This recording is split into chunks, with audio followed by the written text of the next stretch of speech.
Marcos capítulo 11, versículo 23, 24 e 25. Todos encontraram? Posso ler?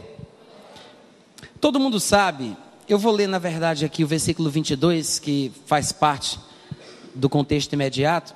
Todo mundo sabe que esta passagem ela é bem popular nas igrejas evangélicas Verbo da Vida, né? Que fala a respeito da fé, se alguém disser a este monte. Mas eu queria falar exatamente sobre o contexto que levou Jesus a falar sobre isso.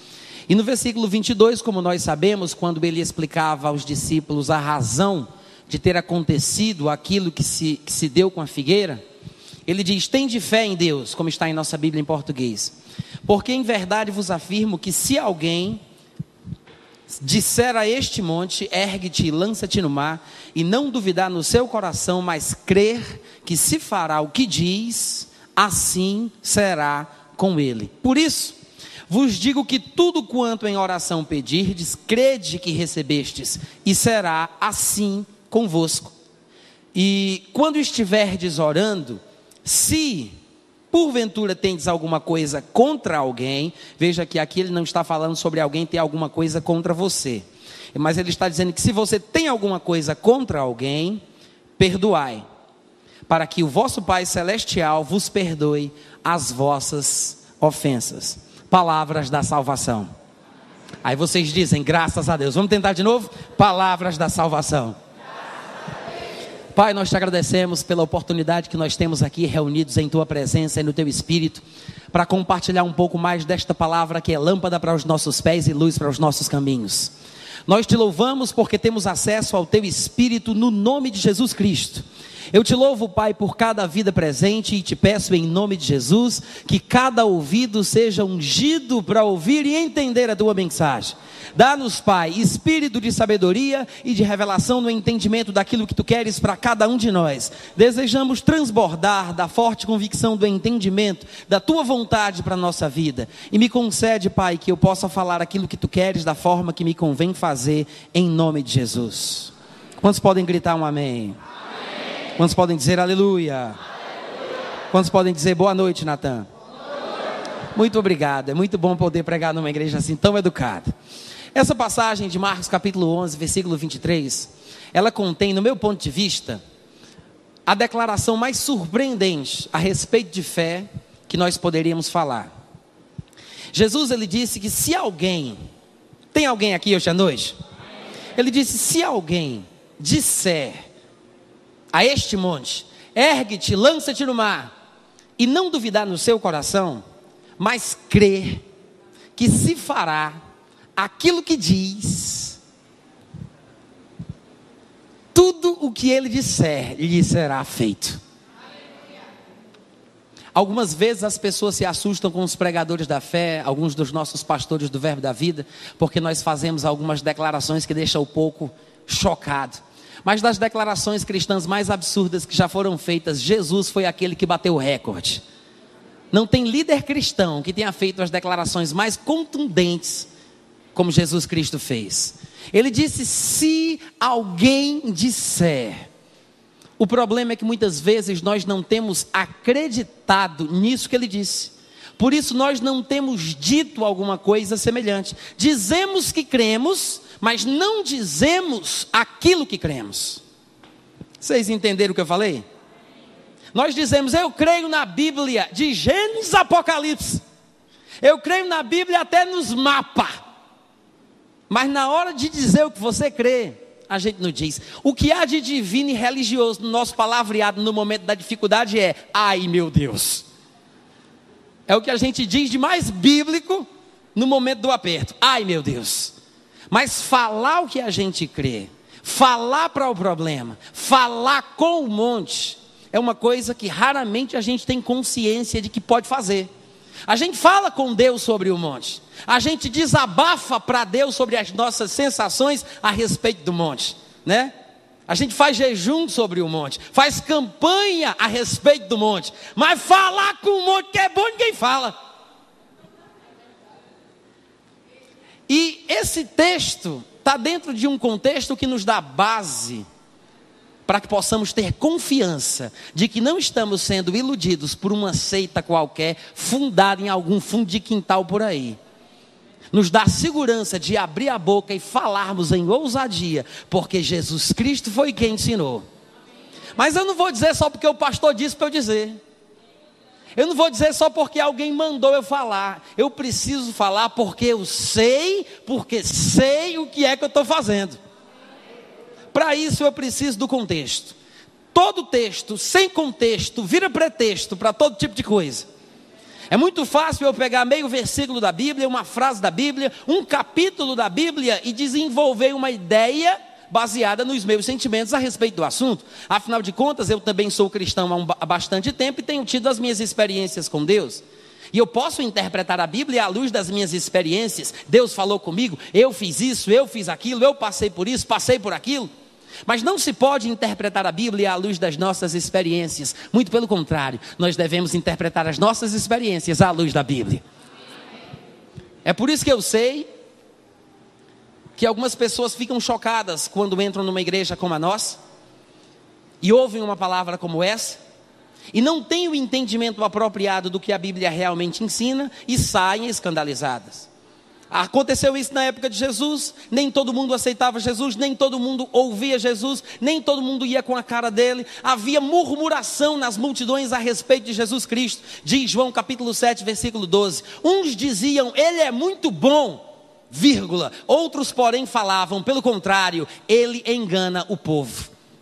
Outros diziam, ele tem demônio, está fora de si, é pelo maioral dos demônios que ele expulsa os menores. Se as pessoas eram contra Jesus, elas ficarão contra nós também. Mas Jesus nos preveniu, assim como me perseguiram, perseguirão também a vós. Se chamaram de Belzebu ao dono da casa, quanto mais aos seus domésticos. Se me perseguiram a mim, perseguirão a vós outros. Mas se guardaram a minha palavra, também guardarão a vossa. Não temais os que podem matar o corpo. Obedeçam a Deus, falem a palavra, não fiquem calados. Aquilo que se vos diz às escuras, dizei-o à plena luz. O que eu digo por parábolas, é como se ele estivesse dizendo, o que eu digo por parábolas, falai claramente. O que eu digo a vocês aos ouvidos, subam em cima das telhas, falem para todo mundo ouvir. Não tenham medo dos que tentam matar o corpo, tenham antes medo de desobedecer a Deus, porque ele sim pode fazer perecer no inferno tanto a alma como o corpo. Não penseis que vim trazer paz à terra, porque quando você se firma nas revelações que Deus deu, muitos se escandalizarão, até mesmo alguns dos seus familiares religiosos, e assim os inimigos do homem passam até mesmo a ser os da sua própria casa. Mas aquele que me confessar diante dos homens, ele disse, eu confessarei diante do meu Pai que está nos céus. Nós precisamos aceitar a palavra como ela é, sem torcermos o que está escrito para os nossos propósitos, para os nossos objetivos, para que estejam em sintonia com as nossas emoções ou sentimentos. Nós precisamos, pelo contrário, nos adequarmos ao que ela diz, mudar a nossa maneira de pensar, reorganizar nossas ideias, reconstruir o nosso conhecimento, renovar a nossa mente, é tudo a mesma coisa. E significa exatamente isso, substituir os pensamentos errados que nós temos a respeito da vida, pelos pensamentos que Deus nos dá. A meditação oriental, ela funciona através de um processo de tentativa de esvaziamento mental. Eles procuram se esvaziar de sentimentos, de pensamentos, para que eles entrem numa espécie de neutralidade emocional e assim se concentrem em Deus, a ponto de que quando morrerem não voltem mais para reencarnar de novo, mas sejam absorvidas por Ele no nirvana eterno. Mas nós, os cristãos, quando meditamos, não tentamos tirar da nossa cabeça aquilo que entrou de errado. Nós tentamos colocar na nossa cabeça aquilo que sabemos que está certo. Não é parar de pensar, é pensar da forma correta. E é por isso que eu queria pedir a você que voltasse as suas páginas para o versículo 1 do capítulo 11, de Marcos capítulo 11. Aqui nós temos o início da história. Na verdade, este episódio que culmina no versículo 24 ou 25, de acordo com a mensagem de hoje à noite, ele começa 3 dias antes. Ele se deu num espaço de 3 dias. Esse é o primeiro dia, no versículo 1. Depois, lá no versículo 13, encontramos o segundo dia. E no versículo 23 e 24, estamos no terceiro dia.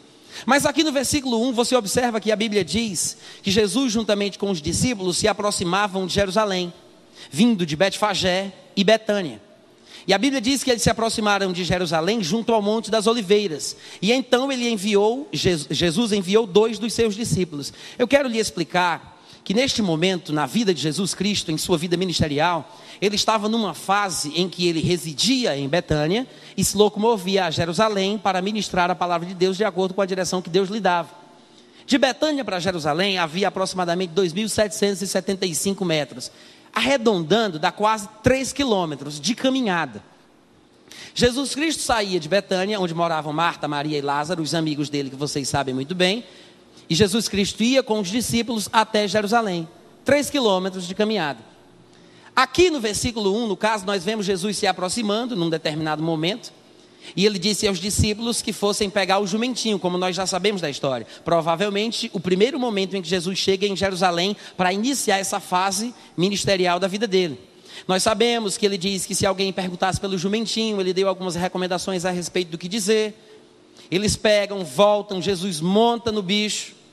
Quando chega lá no versículo 8, a Bíblia diz que muitos estendiam as suas vestes no caminho por onde Jesus passava. E outros estendiam ramos que haviam cortado dos campos. Tanto os que iam na frente de Jesus e do jumento, como os que vinham depois dele. Veja que Jesus estava pressionado nesta procissão. Gente na frente, gente atrás. Então a caminhada era demorada, era lenta. Você pode imaginar como é que não foi aquele momento. E todos os que iam na frente e atrás de Jesus iam dizendo: Hosana, bendito o que vem em nome do Senhor. Bendito o reino que vem, o reino de Davi, nosso pai. Hosana nas maiores alturas. E quando Jesus entrou em Jerusalém, durante todo esse processo, ele chegou no templo, ele observou tudo, mas já era tarde. Não sabemos exatamente quanto tempo levou, mas a Bíblia é específica em dizer que já não dava para fazer muita coisa. Já era tarde. Então ele saiu para Betânia com os 12. No outro dia, no segundo dia, pela manhã, quando saíram de Betânia, indo para onde? Para Jerusalém, mais uma vez, 3 quilômetros de caminhada. No versículo 12, diz que ele teve o quê? Vamos lá, gente. A Bíblia diz que ele teve uma visão, uma revelação, uma intuição, uma premonição, uma direção. Ele teve o quê? Teve o quê?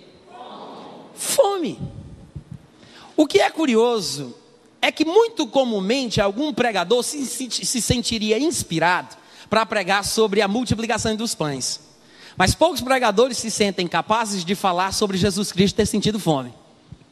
O problema é que nós muitas vezes observamos os textos da Bíblia que mais nos agradam, ou que parecem confirmar a nossa teologia. Mas desprezamos aqueles que poderiam nos dar equilíbrio e nos poupar de entrar em exageros. Se a Bíblia diz que Jesus Cristo teve fome, gente, é porque a Bíblia está falando sério. Ele teve fome. Sentia fome, sentia cansaço, sentia sono. Até morrer ele morreu. O problema é que muitas vezes não conseguimos enxergar Jesus limitado, sofrendo como nós, como um homem. Não distinguimos pelos testemunhos das Escrituras os 3 estados pelos quais ele passou. Lemos os textos de Isaías, os textos dos profetas, os textos do Novo Testamento e misturamos as coisas. Porque sabemos que ele era Deus, que ele estava com Deus. Mas a Bíblia diz que ele se esvaziou, nascendo como homem, reconhecido em figura humana, a ponto de morrer numa cruz. Mas a Bíblia fala que Deus o ressuscitou dentre os mortos, respondendo à sua oração e unindo-o com o Pai na glória que ele tinha antes que houvesse mundo. Ele era Deus, ele estava com Deus, ele se fez como homem, mas a Bíblia diz que hoje, à direita de Deus, em 1 João capítulo 5, versículo 20, ele é o Deus verdadeiro. Mas nós nos esquecemos que teve um momento desses 3 estados diferentes, porque antes ele não tinha corpo, depois se fez como nós, e agora mesmo com corpo, a Bíblia diz que ele é Deus. Mas enquanto ele esteve aqui na terra, ele se fez como nós, exatamente como nós. E quando a Bíblia diz que ele teve fome, a Bíblia não diz para tentar nos enganar, para que a gente não pense sobre coisas profundas que não fomos chamados para entender. Quando a Bíblia diz teve fome, é porque o objetivo é que a gente pare para pensar, ele estava com fome. O Espírito Santo não inspirou Jesus para ter fome. Eu quero que você entenda isso. Porque eu sei que o texto fala sobre algo que aconteceu na vida de Jesus, mas às vezes não conseguimos distinguir o que é o que acontece e aquilo que foi dito sobre o que aconteceu. Nós sabemos que na Bíblia, que consideramos como a palavra de Deus, ela contém palavras de Satanás, frases de Satanás. As palavras de Satanás que estão na Bíblia não são chamadas de palavra de Deus, como se o Espírito Santo tivesse inspirado Satanás para falar o que ele disse, para que pudesse ser posto na Bíblia. Não, Satanás não foi inspirado por Deus, mas o homem que escreveu o que ele disse foi. As palavras que nos contam que Satanás falou são inspiradas, não que Satanás disse. Quando a Bíblia diz que Jesus teve fome, isso está sendo dito por inspiração, irmãos. Não o fato dele ter tido fome. Deus não o inspirou e o moveu a passar por essa desgraça, aleluia. Não, a Bíblia diz que ele teve fome. Mas Natan, como é que pode? O Filho de Deus, o onisciente, o onipresente e o onipotente teve fome? É aí onde entra o problema. A nossa ideia de Jesus é errada. O que aprendemos, e alguns de nós mais estudiosos que passamos por esses cemitérios, por esses seminários por aí afora, são duas palavras muito parecidas, muitas vezes eu me confundo.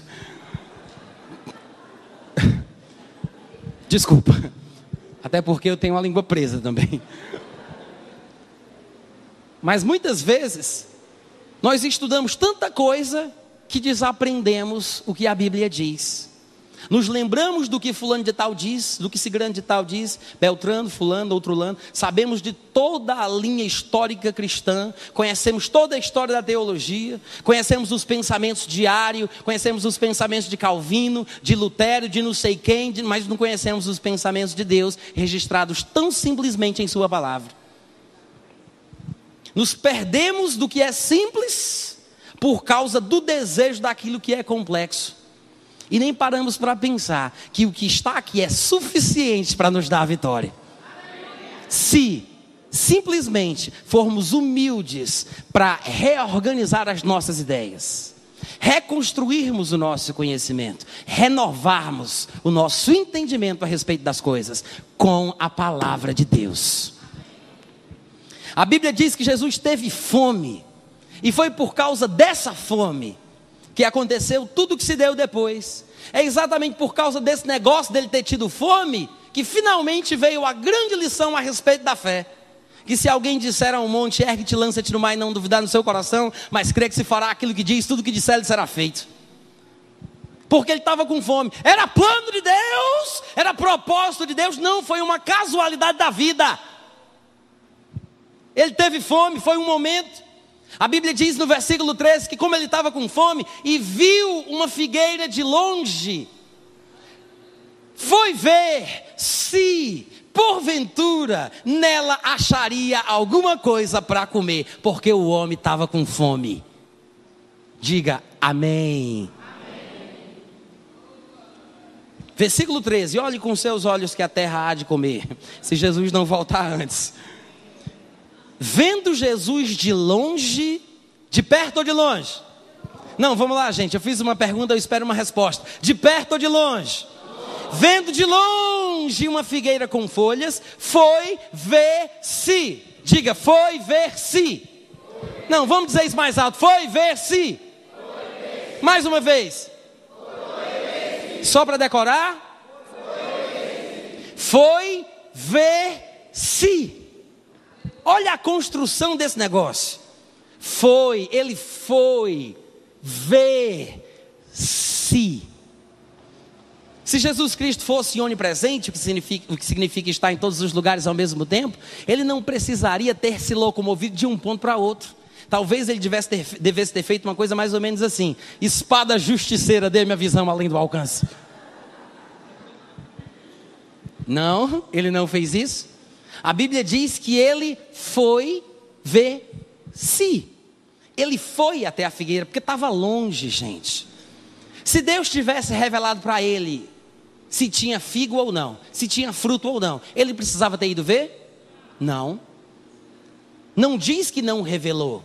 Mas dá para a gente perceber que ele não sabia, porque ele foi ver se.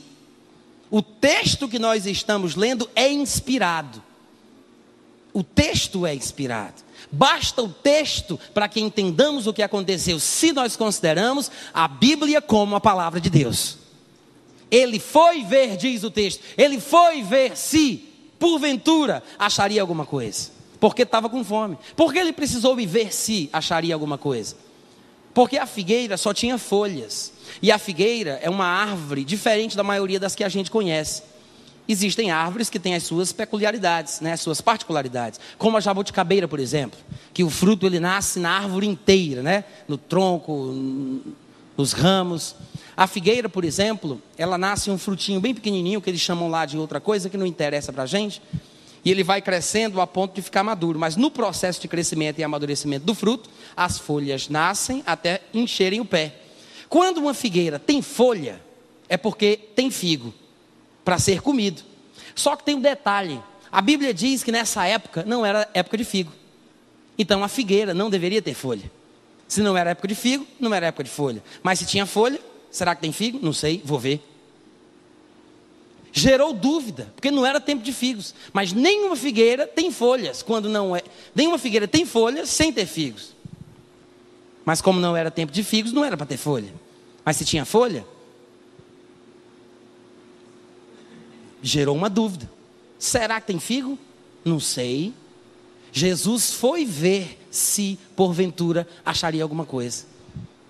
E às vezes nós estamos tão acostumados a pensar em Jesus como sabendo de tudo, que a gente dá um nó nessa passagem, a gente não consegue mais passar para frente. Para aí nesse versículo e trava. E não sai daí. Como é que pode? Mas outros textos podem nos iluminar a respeito do entendimento desse que a gente está vendo aqui. Quando nós encontramos outras passagens que falam sobre a mesma realidade da vida humana de Jesus, nós podemos perceber com mais clareza outro texto que fala da mesma coisa. Porque dois textos diferentes falando sobre o mesmo assunto nos dão luz a respeito do que realmente a Bíblia diz. Porque a Bíblia não é um livro de contradições, como algumas pessoas saem dizendo por aí afora. A Bíblia é um livro de complementações. Porque a Bíblia é o livro da verdade, a verdade não se contradiz, ela se complementa. A diferença dos textos não é uma prova evidente de contradição, mas é uma segurança da verdade que precisamos entender. Se você, por exemplo, abria sua Bíblia comigo lá em Marcos capítulo 3, voltando um pouquinho, no versículo 7, você vai ver uma outra passagem que fala um pouco da humanidade de Jesus também. Todo mundo encontrou? No versículo 7, do capítulo 3 de Marcos, diz que Jesus se retirou com os seus discípulos para os lados do mar. Seguia-o da Galileia uma grande, o que, gente? Multidão. Também da Judéia, de Jerusalém, da Idumeia, da além do Jordão, dos arredores de Tiro e de Sidom. Uma grande, o que? Certo. Duas grandes multidões, sabendo quantas coisas Jesus fazia, vinham ter com ele. Então, diz o versículo 9, recomendou a seus discípulos que sempre lhe tivessem pronto um barquinho, por causa de uma revelação, uma direção. Por causa de quê, gente? Por causa da multidão que ele via. Duas grandes multidões vinham ter com Jesus de lugares diferentes. E por causa da multidão que Jesus Cristo viu, ele deu uma recomendação aos discípulos: tenham sempre pronto um barquinho, por causa da multidão, a fim de não comprimirem. Pois Jesus curava a muitos, de modo que todos os que padeciam de qualquer enfermidade pulavam, se arrojavam a ele para o tocar. Você consegue imaginar a situação que a Bíblia está descrevendo aqui? Eu não sei se vocês, quando leem, imaginam a cena.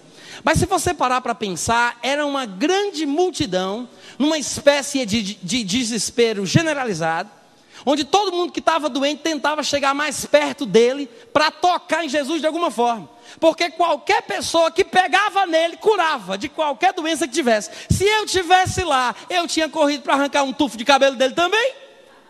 Se eu tivesse lá. Então você imagina o estado emocional desse povo nessa multidão, querendo pegar em Jesus. Jesus, irmãos, não era besta. Ele via a situação, ele sabia que corria risco de integridade física. Ele podia ser pisoteado, machucado. O pessoal podia cair em cima dele, atrapalhar a mensagem que ele estava oferecendo ao povo. Quando ele viu o que estava acontecendo e o desespero das pessoas para pularem em cima dele, para tocarem nele, o que foi que ele fez? Ele disse, gente, falando com os discípulos, façam o seguinte, deixa um barquinho aí preparado para qualquer momento. Eu não sei se eu vou usar, nem quando eu vou usar, mas eu quero que um barco esteja pronto. Por causa de quê? Por causa da multidão. O que é que Jesus queria dizer? Se esse povo desesperado pular em cima de mim, eu corro por cima do barco e vocês tiram esse barco da praia. Se o povo pular em cima de mim, eu pulo dentro do barco e vocês me afastam deles. E eu continuo pregando a mensagem. O que é interessante é que isso aqui não fala de milagre, de multiplicação de pães, de algo extraordinário ou espetacular. E talvez por causa disso nunca é tema de pregação de ninguém. E aí o nosso evangelho mais uma vez corre o risco do desequilíbrio. E o mais curioso ainda é que o texto não continua dizendo o que aconteceu para a gente saber se Jesus usou ou não usou o barco. O texto acaba aí e começa a falar sobre outras coisas. Mas o que é mais interessante é que a Bíblia mostra que ele se preveniu. Não diz se ele usou, não diz se o povo pulou em cima dele, não diz o que aconteceu, mas mostra que Jesus não era besta. Se prevenir, fazer planos, não é uma demonstração de incredulidade, é demonstração que burrice não é fruto do Espírito. Quantos podem dar glória a Deus? Obviamente isso nos mostra que ele não tinha uma palavra de Deus específica a respeito daquele momento. Deus não disse para ele, Jesus vai ser assim, assim, assim.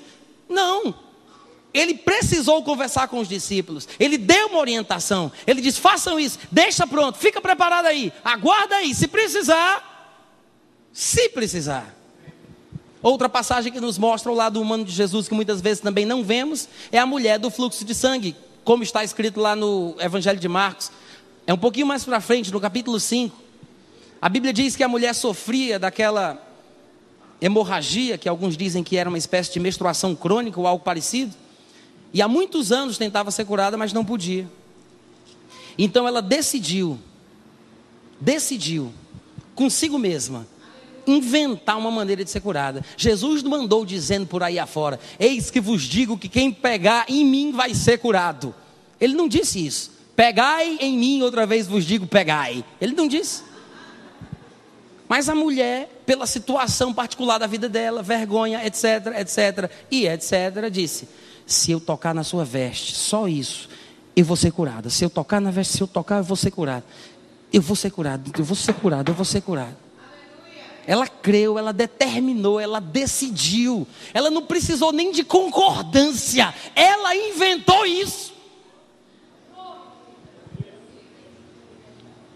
E no versículo 29, a Bíblia diz que assim que ela pegou na roupa de Jesus, logo se lhe estancou a hemorragia e ela sentiu no corpo estar curada do seu flagelo.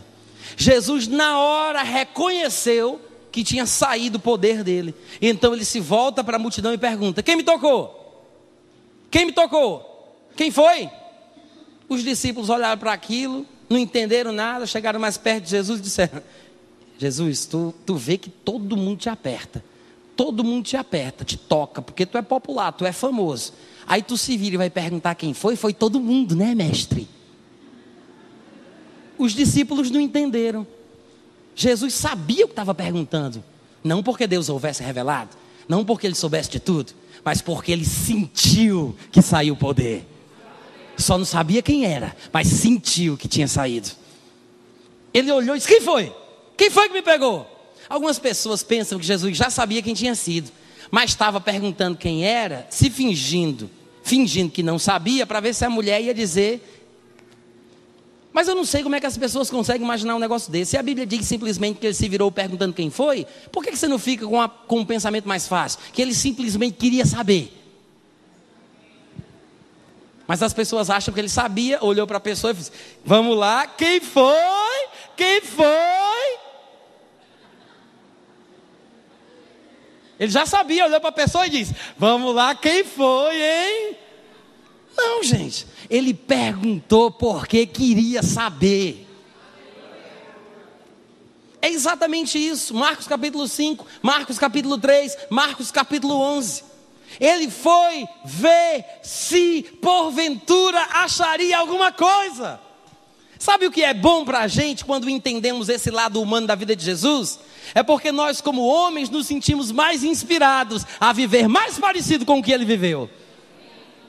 Faz mais sentido quando a Bíblia diz: aquele que está em Cristo deve andar como ele andou. Faz mais sentido Jesus Cristo ter dito que aquele que crê em mim fará as obras que eu faço e outras maiores fará. Faz total sentido, porque nós observamos que a razão de Jesus fazer os milagres que ele fazia, de Jesus ter feito as coisas que ele fez, não é porque ele estivesse num grau diferente do nosso. Tudo bem, gente, eu sei. Eu quero reconhecer que há uma defasagem, né, do tipo de vida humana que Jesus viveu e da vida humana que a gente está vivendo. Mas venhamos e convenhamos, a gente tem que combinar que a gente nasce de novo, entra no mundo, aí com 30 anos de idade, depois de viver no mundão aí afora, a gente se converte, nasce de novo, recebe a vida de Deus.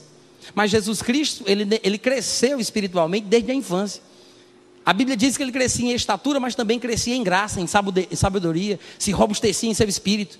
Ele crescia por fora e por dentro. Com 30 anos de idade, Jesus Cristo começou o seu ministério. A gente se converte com uns 30.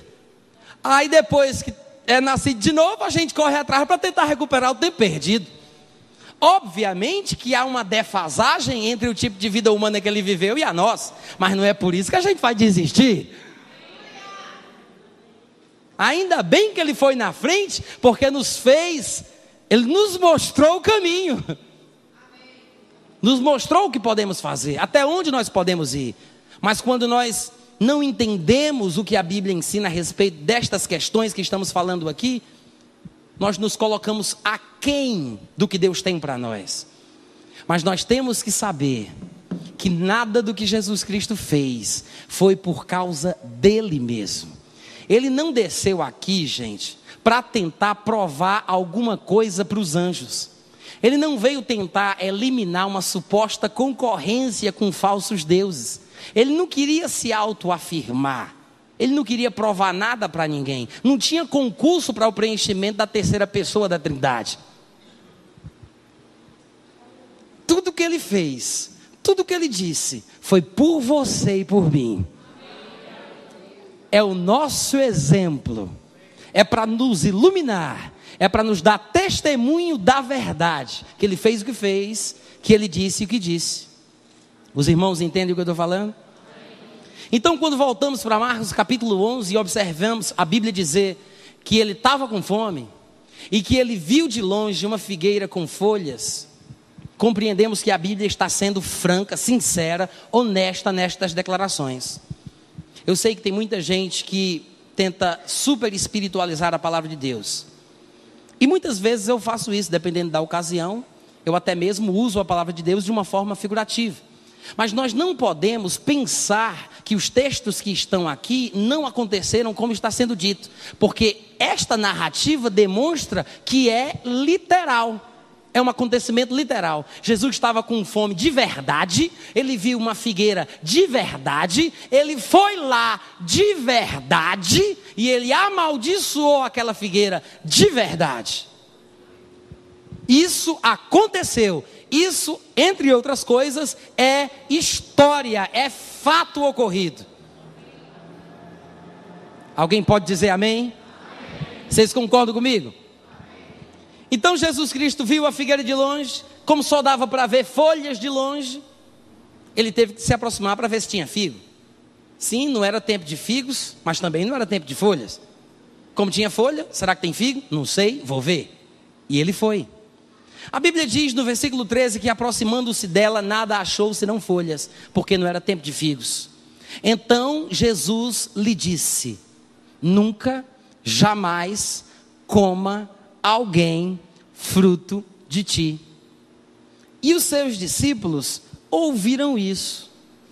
Mas eu quero que você observe que a Bíblia não diz que Jesus falou para os discípulos ouvir. Não, ele falou para a figueira. Eu vou dizer isso de novo. Ele falou para a figueira. Ele não falou para os discípulos. Às vezes a gente não imagina a cena e a gente não entende. Jesus estava com fome. Jesus queria comer. Ele foi atrás de fruto, de figo, para comer. Quando ele chega lá, não sabemos a distância que ele percorreu. Sabemos que a Bíblia diz que era longe.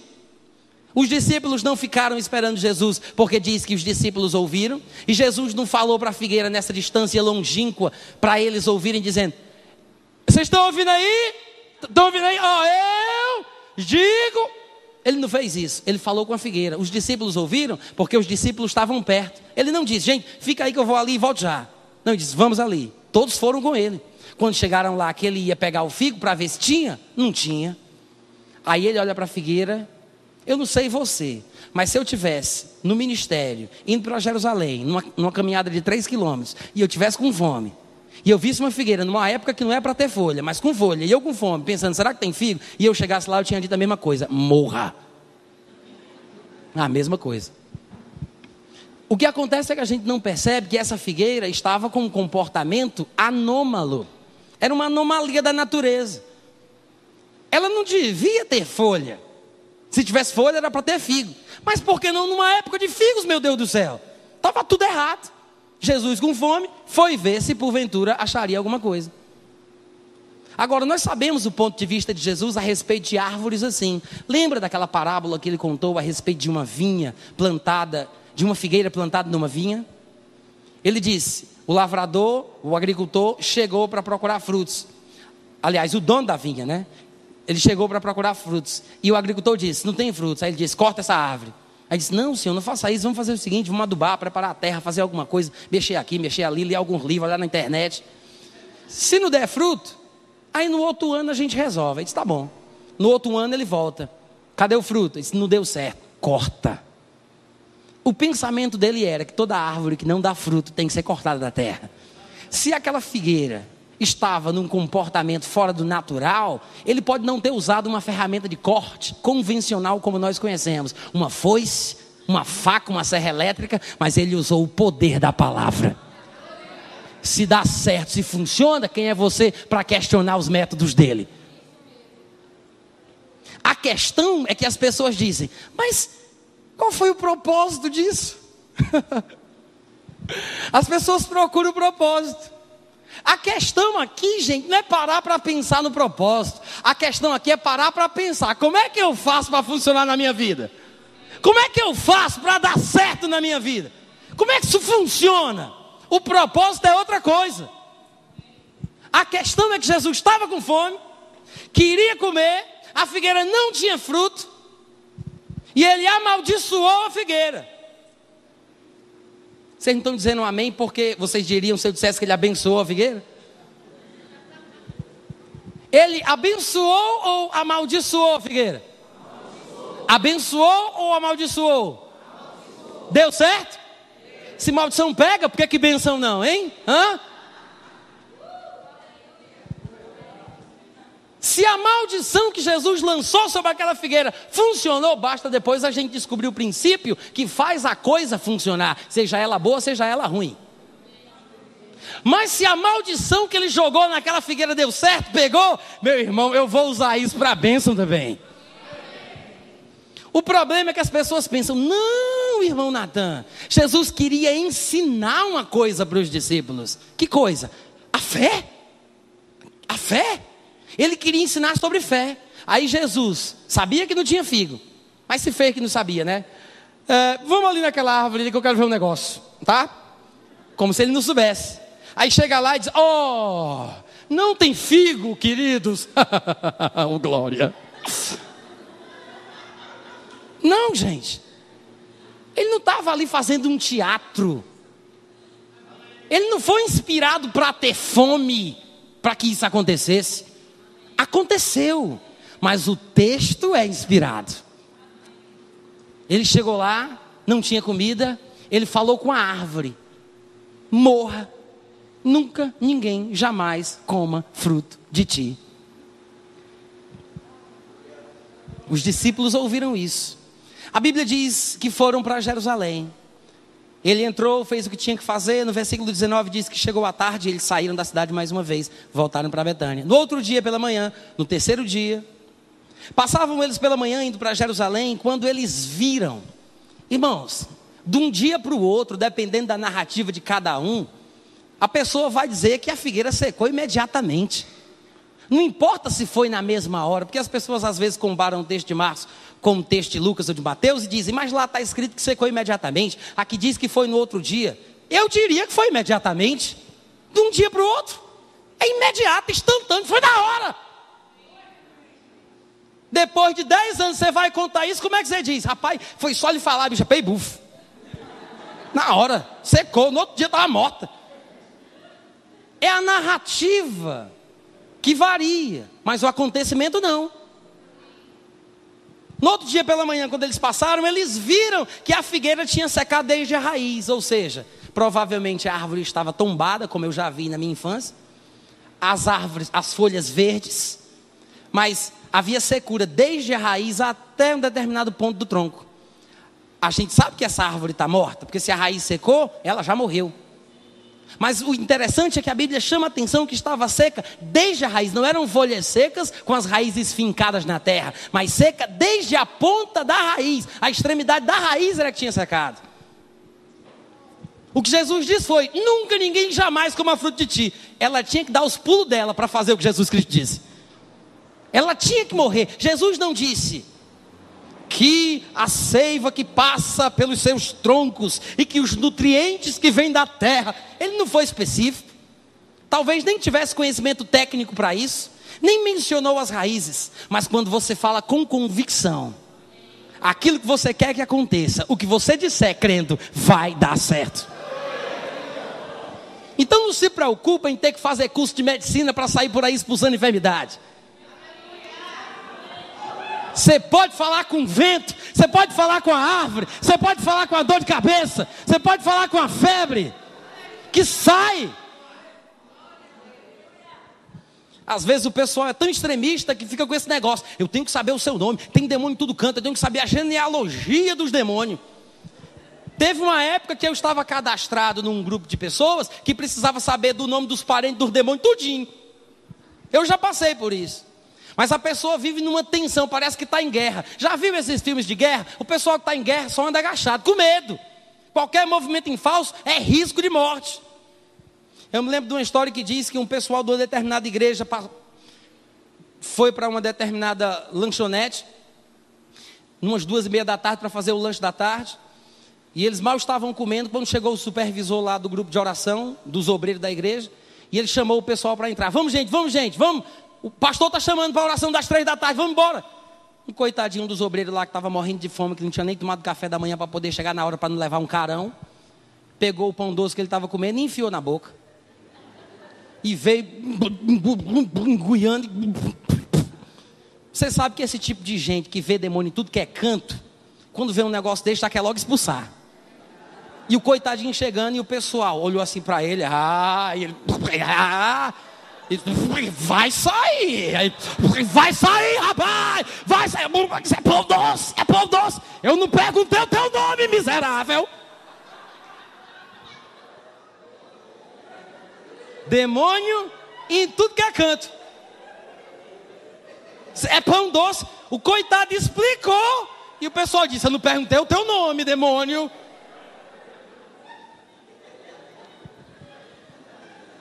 Vai rindo que ninguém vai desconfiar que eu estou falando contigo. Vai rindo, é melhor para você. Mas quando sabem que tem gente assim? O que a gente precisa saber é que a nossa fé funciona. Que se eu disser, crendo no meu coração, naquilo que eu digo, vai dar certo. Ponto final. Acabou-se. Se vier alguma revelação a mais, tudo bem, mas basta a gente observar como as coisas funcionam, como é que a coisa dá certo. Mas irmão Natan, como eu dizia antes, ele queria ensinar uma lição de fé para os discípulos. Ele sabia que tudo isso estava acontecendo. Ele foi preparado. Sinceramente, se fosse para ele ensinar uma lição de fé para os discípulos, eu vou dizer uma coisa para você. Em vez dele chegar ali e dizer para a figueira, morra, nunca ninguém jamais coma fruto de ti, Ele poderia ter dito: haja fruto. Não era muito mais bonito? Hein? Era para ensinar uma lição de fé para os discípulos? Por que ele não disse haja fruto? Era muito mais interessante. A gente não consegue perceber o que a Bíblia realmente está dizendo. Quando eles, admirados pela figueira ter secado, fizeram um comentário com o seu representante oficial, que era Pedro, no versículo 21, Pedro, lembrando-se, falou: mestre, deixa eu te contar uma benção. Eis que a figueira que amaldiçoaste secou. Ele feliz. Que bênção, Jesus. Admirado, contando para Jesus a bênção. Quando Jesus percebeu a admiração dos discípulos, ele aí sim entendeu que precisava ensinar uma coisa sobre fé. Jesus não amaldiçoou aquela figueira para ensinar uma lição sobre fé. Ele amaldiçoou por causa do que a gente já viu aqui no seu contexto. O que ele queria era comer, mas a árvore estava completamente fora do curso normal da natureza. O pensamento dele, como ele já tinha demonstrado em outras passagens, era que árvores assim não deveriam continuar na terra. Ele simplesmente corta a figueira, tira ela da terra, com as suas palavras. E os discípulos se admiraram que a maldição de Jesus tivesse pegado, tivesse dado certo, que aquilo que ele disse tivesse acontecido. E então ele vai explicar, ele diz: gente, o que é isso? Tenham a fé do tipo de Deus. Eu sei que nas nossas Bíblias dizem: tende fé em Deus. Qualquer pessoa que vai estudar um pouco mais sobre grego vai perceber que a construção aqui não é essa. Mas as pessoas se atrapalham quando uma determinada declaração não está em linha com a minha forma de pensar a respeito das coisas. Todo mundo entende ter fé em Deus, mas ter fé de Deus é estranho. Então acharam por bem colocar assim. Só que se você examina o contexto, você não precisa saber de grego para entender essas coisas. É só você ler com atenção. Se você examinar o contexto, o versículo 22 existe por causa do versículo 12, 13, 14 em diante. Por causa do que aconteceu com a figueira, da fome que Jesus Cristo teve, da maldição que ele lançou. Se ao explicar o que aconteceu com a figueira, é que surgiram os versículos 22, 23 e 24, esses versículos 22, 23 e 24 dependem do contexto. Jesus não creu em Deus para que ele matasse a figueira. Jesus não falou com Deus para que Deus matasse a figueira. Ele não colocou fé em Deus para que Deus matasse a figueira. Ele falou com a figueira e não com Deus. A oração é falar com Deus, basicamente é isso, né? Pai, tu que estás no céu, é falar com Deus, de forma bem simplista. A oração seria isso. Agora, poderia ter sido oração se ele tivesse falado com Deus sobre a figueira. Poderia ter sido. Quando eu falo com Deus sobre o monte, eu estou orando. Mas falar com um pedaço de pau não é orar, gente. Eu sei que tem gente por aí afora que pensa que falar com um pedaço de pau é oração, mas nós estamos num nível um pouco melhor do que esse. Jesus não estava orando. Jesus não estava falando com Deus. Ele estava falando com a figueira. Ele olhou para a figueira e disse: morra. Nunca, falando com a figueira, com um pedaço de pau. Mas Natan, isso é loucura. Mas a loucura de Deus é mais sábia do que os homens. Nunca ninguém, figueira, nunca ninguém jamais coma fruto de ti. Acabou-se. E os discípulos disseram: Senhor, aconteceu. E ele fala: tenham fé do tipo de Deus. Como Deus, a fé de Deus. Não é fé em Deus, porque não foi isso que ele fez. Não foi isso que ele fez. Ele não poderia dizer uma coisa relacionada ao que ele fez, diferente do que aconteceu. Tanto é que no exemplo que ele dá, havia acontecido algo literal a respeito da figueira, e ele vai dar um exemplo sobre o monte. Até no exemplo que ele diz, ele não fala sobre crer em Deus, ter fé em Deus. Ele diz: porque em verdade vos digo, que se alguém disser a este monte, ergue-te monte, lança-te monte. Ele não fala sobre ter fé em Deus a respeito do monte. Ele fala sobre crer naquilo que se diz. Irmãos, talvez, eu quero que você preste bastante atenção. Eu já estou encerrando. Eu quero que você preste bastante atenção. Talvez seja exatamente aí onde a gente erra. É exatamente aí que talvez a gente cometa o erro. A gente se esforça para crer em Deus para a coisa dar certo. Eu tenho a impressão que tem gente que pensa que o milagre que acontece é como se fosse uma recompensa que vem de Deus porque eu tive fé nele. Eu tenho essa impressão de que tem gente que acha que eu tenho que ter fé em Deus para que Deus faça o milagre. Existem textos e mais textos. Para a mensagem de hoje à noite, o que eu estou dizendo aqui não tem sentido. Eu sei que há passagens que nos inspiram a crermos em Deus, a termos fé em Deus, mas cada coisa em seu contexto. Não dá para pregar a Bíblia toda numa noite só. Mas talvez o problema da gente com respeito ao texto aqui e a lição que ele apresenta é exatamente esse. Não percebemos que Jesus não está falando sobre crermos em Deus, colocarmos a nossa fé em Deus, para que assim ele, agradado pelo fato de termos crido, nos dê uma bênção em troca. Jesus está falando sobre declararmos coisas em fé. Ele nem sequer está falando sobre oração. Ele só vai tocar no assunto da oração no versículo 24, porque a fé entra na oração. Ele está falando sobre o que nós dizemos, sobre o fato dele ter falado para a figueira, sobre alguém falar ao monte, sobre aquilo que a gente diz e crendo naquilo que a gente fala. Nem sempre o que a gente diz é uma oração, mas na maioria das vezes quando a gente ora, a gente diz alguma coisa.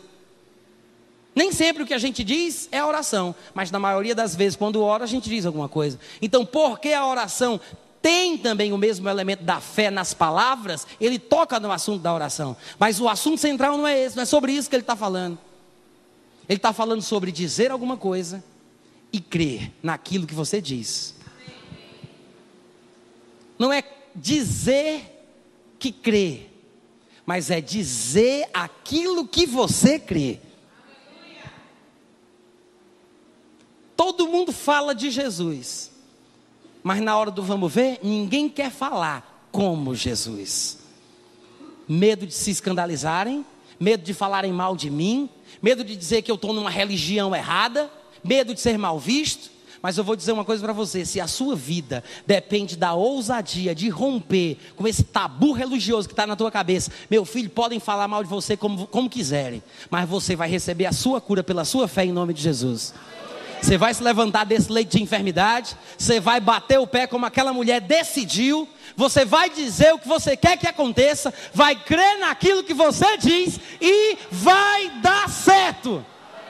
Vai dar certo. Algumas pessoas poderiam dizer, mas Natan, meu Deus, é uma declaração absurda, eu acho que Jesus não queria dizer isso. Se Jesus não queria dizer o que ele disse, por que ele não disse aquilo que ele queria? Não, Jesus não queria dizer isso. Se Jesus não queria dizer o que ele disse, então por que ele não disse aquilo que ele queria? Não, gente, ele queria dizer aquilo que ele disse. Ele disse aquilo que ele queria. A questão é, quem vai crer? Quem vai crer? Quem vai ousar levantar a sua voz, abrir a sua boca, declarar a palavra? Crer, todo mundo crê. Falar, nem todo mundo fala. Na hora do aperto, na hora da confusão, na hora do problema, as pessoas ficam mas não fala. Chora, chora. Eu não preciso dizer, Deus está vendo. Deus está vendo e Deus está te esperando lá em cima também. Isso não quer dizer nada. Mas você precisa abrir a sua boca. Pai, eu te louvo pela tua palavra. Eu queria que você ficasse em pé. Vamos fazer uma pequena oração. Eu te peço, Pai, em nome de Jesus Cristo, que cada uma das pessoas que recebeu a tua palavra hoje à noite tenha o entendimento desta mensagem, Senhor.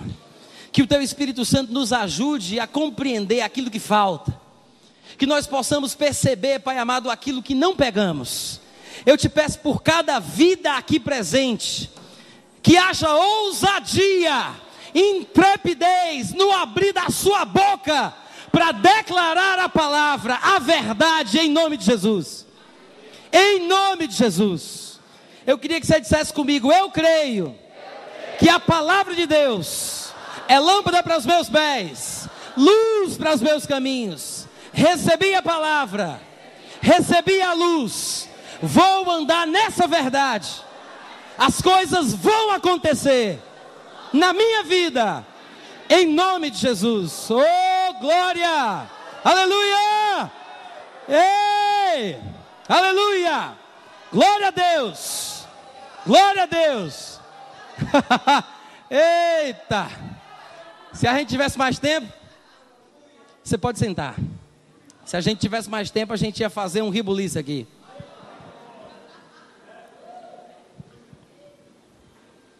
Oh, glória!